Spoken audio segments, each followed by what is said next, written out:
Bom dia, boa tarde, boa noite, galera. Sejam bem-vindos ao nosso canal. E hoje eu falarei sobre... Vai ser a última vez que eu irei falar sobre esse assunto, sobre o que aconteceu na Rússia, Ucrânia. E hoje eu irei ser metódico, como sempre, e incisivo naquilo que vocês precisam saber. E eu vou falar que nem o oráculo do Matrix. Infelizmente, eu vou ser aquele cara que em todos os encontros, a maioria dos encontros, eu tenho que dar péssimas. Vocês ainda acreditam nos livros de história? Essa é a pergunta que eu tenho a fazer para vocês. Vocês ainda acreditam naquilo que os professores de história e os livros de história contam para você em 2022? E outra coisa, você acredita nos veículos de notícia? Outra, você ainda acredita nas comunicações oficiais? Outra coisa, a Guerra Fria realmente acabou com a queda do Muro de Berlim? Outra pergunta, o que é o socialismo? E outra pergunta, o que é o capitalismo? Então eu vou deixar essas perguntas um pouquinho para vocês mesmos tentarem achar as suas próprias respostas para tudo isso que eu falei. Mas deixe guardado isso daí para vocês mesmos fazerem suas análises, que eu acho muito importante vocês analisarem por si mesmos as coisas. Mas eu vou dizer aquilo que eu penso, tá certo? Não leve isso como uma verdade absoluta que eu vou dizer aqui agora para vocês. Por que eu não levo a sério, muito a sério? Eu gosto, acho que tem uma importância, mas eu não levo tanto a sério os livros de história. Porque você levaria a sério quando o cara chega para você e diz: ó, fulano ali acabou de trair a esposa. E depois de 10 anos, as pessoas falando isso daí, você vai levar como se fosse verdade que fulano traiu a esposa dele. Mas você não sabe de fato se aconteceu ou não. Só sabe que uma pessoa chegou na sua porta e disse: olha, fulano traiu a esposa. Então é esse o problema da história. São fatos que se dizem fatos, mas a gente não sabe se é realmente verdade, se aconteceu, ou se essa narrativa é a narrativa que corrobora com a realidade. Então o problema da história é isso, é porque são pessoas contando junto com seu ponto de vista aquilo que aconteceu. Então existe um certo quê de tendenciosidade dos veículos. Então esse é um problema muito grande, que a gente não pode ter certeza absoluta que aconteceu isso. Aí o que a gente faz para tentar quebrar isso? A própria ciência nos mostra como fazer isso daí, que é o que? Ver com outros autores para chegar a uma opinião. Mas só isso basta? Não, isso só não basta, entendeu? Mas só que a gente vai ter uma ideia melhor. Então precisa ler vários livros de história, inclusive de outras nações, para a gente tentar ter uma base. Mas mesmo assim sempre será tendencioso as coisas. Então esse é o problema maior. E outra coisa, os veículos de notícia também são muito tendenciosos, porque não tem como saber se eles vão dar a notícia certa, e muito menos as comunicações oficiais, porque tudo está num jogo de interesse, tá certo? Inclusive a Guerra Fria. A Guerra Fria, como eu defendi em 2013, para você ter uma ideia, em 2013, 2012 eu já falava sobre isso, que a Guerra Fria nunca havia acabado, e a única coisa que eles fizeram foi pensar: mano, a gente não tem poder o suficiente para fazer alguma coisa aqui, então o mais certo é a gente deixar os caras pensar que venceram. Isso é uma questão estratégica. Às vezes você precisa se humilhar para depois você dar a volta por cima, e é essa a questão da União Soviética. O que ela pensou quando quebrou, mas a Guerra Fria de fato nunca acabou. Só é uma passada de pano para ficar de boa. Isso eu defendia, era muitas vezes chamado de louco por falar sobre isso daí. E agora eu queria saber, esse mesmo povo de 2013, quando eu falava sobre isso, e agora? O que vocês têm a me dizer sobre aquilo que eu falava? Será que realmente eu era o louco? A pessoa que não tinha noção nem do que estava falando? Ou será que é porque vocês tinham uma mentalidade de ostra e não sabia exatamente como as coisas funcionavam? Queria só ver a cara desse pessoal de 2013 agora, para eles ver que eles eram um bando de gado do caralho. E vamos agora para a questão do socialismo e capitalismo. Vocês precisam saber que tanto o socialismo quanto o capitalismo são ferramentas. São ferramentas que o pessoal usa para fazer alguma coisa. Sempre foi assim, sempre vai ser. Porque sempre existirá uma intenção. E essa intenção, ela sempre será utilitarista. Sempre terá um utilitarismo no meio dessa bagunça toda. Então, se o capitalismo... Se a gente puder regular o capitalismo, ele serve como ferramenta. Se a gente puder regular o socialismo, ele serve como uma ferramenta para interesses individuais. Essa é a verdade. E agora nós vamos falar sobre o porquê que em 2013 eu já sabia que isso ia acontecer. Porque quando nós tratamos de pessoas imperfeitas, a gente tem que saber uma coisa: nunca haverá paz. Então sempre será uma fragilidade humana pensar que vai ter paz, porque não existe paz convivendo com pessoas imperfeitas.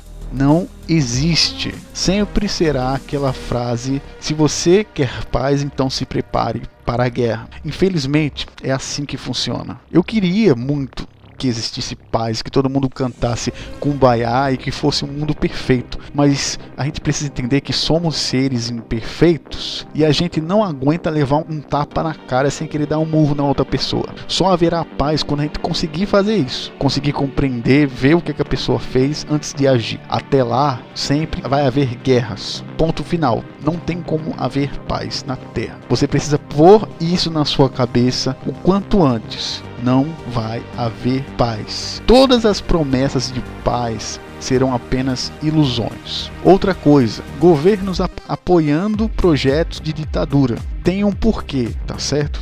De acontecer isso.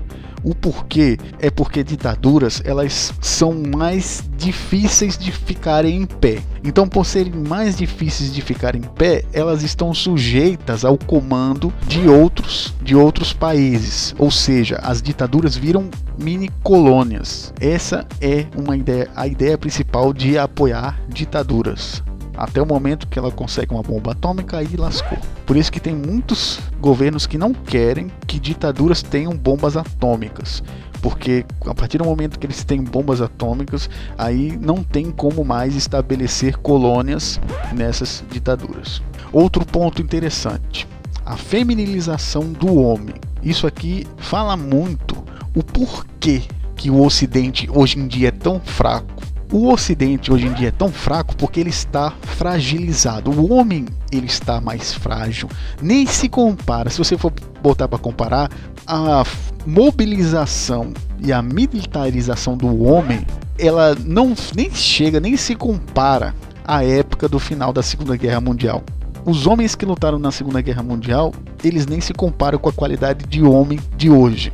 Então o homem está mais feminilizado e mais frágil. Principalmente o Ocidente. O Ocidente foi o que mais se fudeu com essa questão. Então temos homens feminilizados e pessoas extremamente sentimentais. Muito sentimentais, choram por tudo. Eu até pareço aquele cara chato, aquele boomer chato, sabe?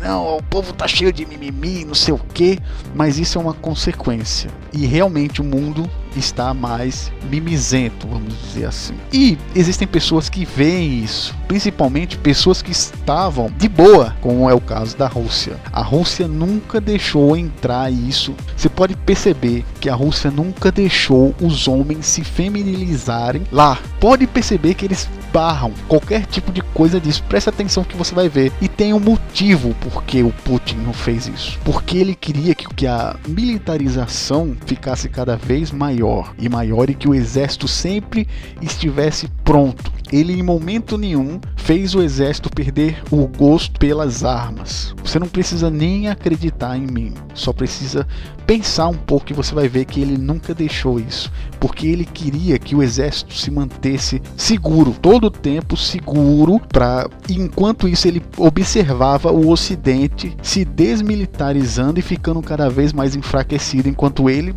aumentava sua potência. E tudo isso na encolha, de boa, só observando. Então agora eu vou falar pra vocês quem é o Putin. Porque tem muita gente que fala, ele era o cara da KGB e tal. Isso daí todo mundo sabe, cara. O que eu vou mostrar pra vocês agora é o que ele realmente é. Eu vou mostrar pra você o que ele é e o que ele pensa, pra você saber com quem você está lidando. Qual é o líder, o nível de líder que tem. Primeira coisa, ele é um homem que sabe como intimidar as pessoas e como interrogar. Toda pessoa que trabalhou na inteligência sabe como intimidar uma pessoa e sabe as técnicas de interrogar. Então ele sabe muito bem fazer isso. Ele sabe como plantar a dúvida, o medo, só com palavras. Ele sabe fazer isso muito bem, como vocês já viram ele fazendo várias vezes. Outra coisa, ele é um homem que utiliza de todas as estratégias que Napoleão já usou. E ele, inclusive, evoluiu muito essas estratégias. Pelo que eu vi nas últimas manobras que ele fez contra a Ucrânia, eu vi um toque de Napoleão, mas muito mais evoluído. Porque qual era o problema de Napoleão? Ele era uma doida. Simplesmente ele era um estrategista de doida. Saía na doida e dava certo as estratégias dele. Só que as estratégias da Rússia são, inovadoras, mas ao mesmo tempo um pouco mais conservadoras do que o Napoleão, certo? É isso que eu vejo nele. Então ele é um cara estrategista nível Napoleão, pelo que eu pude ver, porque é a primeira vez que eu vejo a Rússia, depois de muitos anos, botando o exército para quebrar mesmo, e eu percebi isso. Outra coisa, um homem que conhece a natureza imperfeita do homem muito bem, e isso daí que é o Putin. Ele sabe que o ser humano ele é imperfeito e ele sabe que ele pode jogar com essa imperfeição. Tanto que ele apoia a maioria das ditaduras que tem por causa disso. Ele conhece a imperfeição do homem, inclusive o desejo que o homem tem e a ambição. Ele conhece muita ambição e joga com isso. Outra coisa, ele é um homem que sabe as fragilidades da democracia. Ele sabe que a democracia ela dá liberdade irrestrita, mas não dá responsabilidade. E isso torna homens frágeis e ele sabe explorar isso. Então ele sabe explorar tanto a ditadura quanto a democracia muito bem. E outra coisa, ele é um homem que sabe que existiam movimentos de desestruturação psicológica e cultural. Ele sabia disso. Ele estava olhando a época da escola de Frankfurt. Quando a escola de Frankfurt estava nascendo, ele estava vendo isso. Já estava olhando, estudando isso, porque ele sabia que isso seria a destruição do Ocidente. Então, em vez de ele pensar, eu vou deixar isso para lá, ele estava pensando, eu vejo aqui uma oportunidade. Homens fracos e lideranças fracas vão surgir através dessa desestruturação psicológica e cultural. E é aí que eu entro. Ou seja, o Putin é um cara que extremamente inteligente, que sabe jogar com aquilo que tem. Ele não é um cara de ficar idealizando as coisas. Ele é um imperador secreto. Um imperador secreto no mais alto escalão é o Putin, porque ele sabe como agir com as peças que tem. Ele não vive de fantasia. Isso é uma coisa que eu acho interessante, que ele não vive de fantasia. Ele vive de dados e informações e age em cima dessas informações de forma precisa e técnica, inclusive jogando com as questões psicológicas, que geralmente hoje em dia é visto como algo diversificado, vamos dizer assim, diversificado que não dá para você interpretar. Então ele se aproveita disso. E a gente vê pelas coisas que ele anda fazendo. Uma coisa importante, se lembra do manual de relacionamentos que eu mostrei para vocês anteriormente? Lembrem-se dele, porque parece algo besta. Eu botei aqui o manual dos relacionamentos. Parece algo besta, só para você se relacionar, mas eu quero que vocês saibam de uma coisa. A Rússia usa à risca aquilo que eu disse no manual de relacionamentos. E eu vou mostrar para vocês agora como ela usa à risca aquela merdinha que eu botei para vocês sobre o manual de relacionamentos. Lembre-se dos pontos: intenção, oportunidade, passado, a resposta e o mistério. E eu vou falar sobre cada uma delas e como a Rússia usa isso. Intenção. Ele sabe jogar com a intenção e mostra a sua intenção quando ele quer e a hora que quer. Vocês vão ver que a Rússia ela mostra a sua intenção na hora que ela quer e ela molda a intenção dela a hora que ela quiser.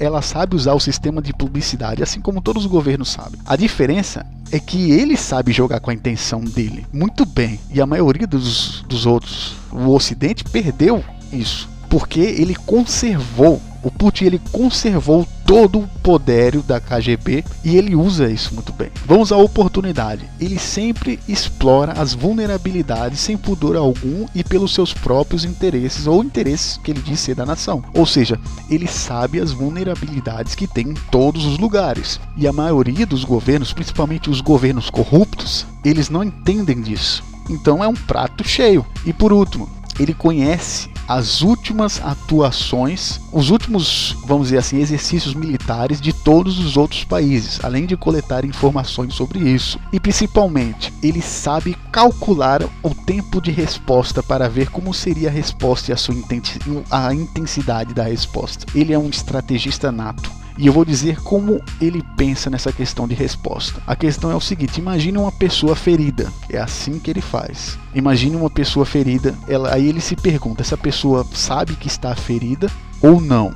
Se ela está ferida, ele se pergunta o porquê que ela está ferida, certo? Aí ele vai ver se os meios dela curar essa ferida estão fáceis ou estão difíceis, quanto tempo vai levar para essa ferida cicatrizar. Tudo isso daí eu estou falando uma questão de analogia, mas é assim que pensa o Putin.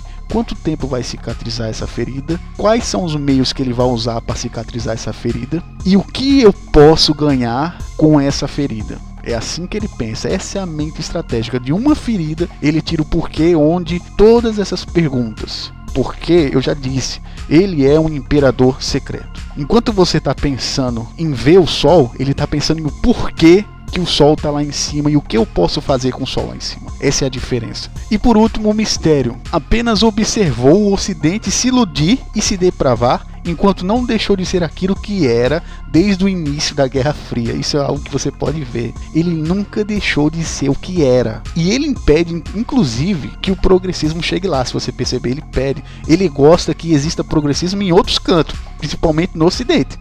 Ele adora muito apoiar a gente do Ocidente que tem o progressismo, mas ele não gosta de ter o progressismo dentro das terras dele, porque a questão é óbvia, meu amigo. Ele quer que o Ocidente se exploda. É isso que ele quer. E ele quer, além de se explodir, ter lucros com o Ocidente se explodindo. Essa é a ideia principal. E por último, agora, para fechar o vídeo, vamos falar sobre as consequências disso tudo que está acontecendo. Entramos agora no novo ciclo de Matrix e novas regras serão iniciadas. E a primeira regra que vocês vão ver daqui a alguns anos, ou agora, é que o mundo acordou e viu que o Kumbaya e o viver em Nárnia não existe. Esse negócio de vamos cantar todo mundo junto, we are one, não existe. E que o negócio é bomba no lombo. Outro efeito: o mundo é mais intelectual e faz tudo com diplomacia, também acabou. Depois disso daí, vocês vão ver que esse negócio de vamos se acalmar, vamos fazer tudo com diplomacia, não existe. É bomba no lombo. E outra coisa, não existe exército e homens muito capacitados como antigamente. Ou seja, a qualidade de exército da Europa e dos Estados Unidos nem se compara com a qualidade da anterior, depois da Segunda Guerra e no meio da Segunda Guerra, que era uma época difícil, uma época assombrada em que as pessoas tinham que ter força de vontade e coragem para fazer as coisas. Hoje em dia está tudo mais de boa, mais tecnológico, mas a pessoa ficar sentada assim não é a mesma coisa. Ou seja, a gente não está preparado, mas o Ocidente não está preparado para encarar a Rússia de frente, porque a Rússia estava lá fazendo os planos dela e estava segurando a porra do exército, estava fazendo um exército forte. Nunca ele deixou a questão dos militares de boa. Ele sempre fez questão dos militares.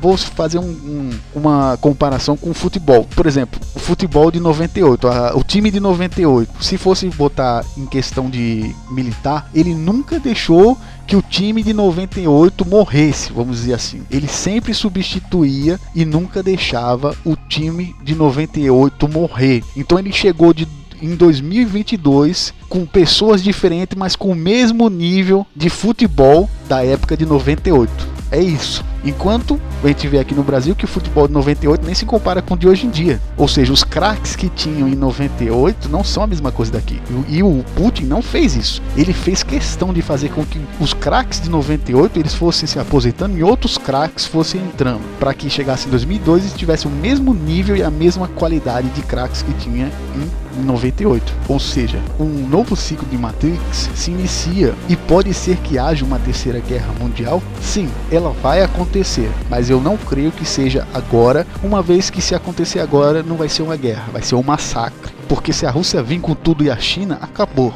O Ocidente acabou. Eu não vejo força o suficiente para vencer uma guerra contra a Rússia e a China. Eu não vejo isso, sinceramente. Queria poder estar errado, mas eu não estou. porque existem várias coisas que dizem, inclusive os conflitos internos que temos no Ocidente, inclusive os conflitos de valores, enquanto os caras não tiveram isso. Ou seja, eles têm uma vantagem enorme. Inclusive a vantagem agora é que eles estão tentando fazer um novo bloco, uma nova União Soviética. E os países que não têm bomba atômica, eles que se cuidem, meu amigo. Porque agora é assim. Taiwan, por exemplo. Se os Estados Unidos tentar impedir a China de conquistar Taiwan, a Rússia vai chegar e vai dizer a mesma coisa que disse na Venezuela. Olha, se vocês entrarem ali, eu entro também. É isso que ele vai fazer. Eles fizeram na Venezuela e eles vão fazer agora no Taiwan. Fizeram na Ucrânia e vão fazer em Taiwan. Olha, se vocês entrarem para impedir a China de pegar Taiwan, vão pegar a briga comigo, a Rússia. Vocês estão entendendo? E vai ser assim. Vai ser assim até acontecer a Terceira Guerra Mundial e já era. Infelizmente é assim. Mas é porque, é como dizem, o Ocidente deixou o inimigo entrar dentro de casa. Assim como você deixa veneno entrar dentro da tua casa e come besteira, o Ocidente fez isso. Não tem saída. Só que eu tenho uma coisa para dizer para vocês, como final desse vídeo aqui. O destino nunca se manifesta sem tal ironia, tá certo? E eu queria dizer para vocês uma coisa. O grande erro do Imperador Secreto, que eu sempre digo para vocês, o Imperador Secreto, ele acha que pode ser dono do mundo. E eu digo para vocês, se um dia vocês se tornarem Imperadores Secretos, através do que eu falei no Diário do Dio, nunca deixem ficar obsessivos pelo poder como o Putin ele tá fazendo. Porque ele tá criando uma estrutura forte, mas ele se esquece que ele é mortal. Uma hora ou outra ele vai bater as botas. Agora me diga, vai existir outra pessoa que vai conseguir fazer a manutenção da mesma forma que ele? Eu acredito que não. Sabe por quê? Porque imperadores secretos são difíceis de serem substituídos. Aí o que acontece? O que você acha que vai acontecer com a Rússia quando Vladimir Putin morrer? O que você acha que a China vai fazer depois disso? Então eu deixo essa pergunta para vocês, sobre se um dos dois bater a bota, tanto o Xi Jinping quanto o Vladimir Putin, o que você acha que vai acontecer? Espero que vocês pensem um pouquinho sobre isso e respondam nos comentários. Então eu espero que vocês tenham gostado do vídeo de hoje e até a próxima, galera. Espero que tenham gostado. Se gostou, dê joinha, compartilhe, pensem sobre o assunto e até a próxima. Valeu!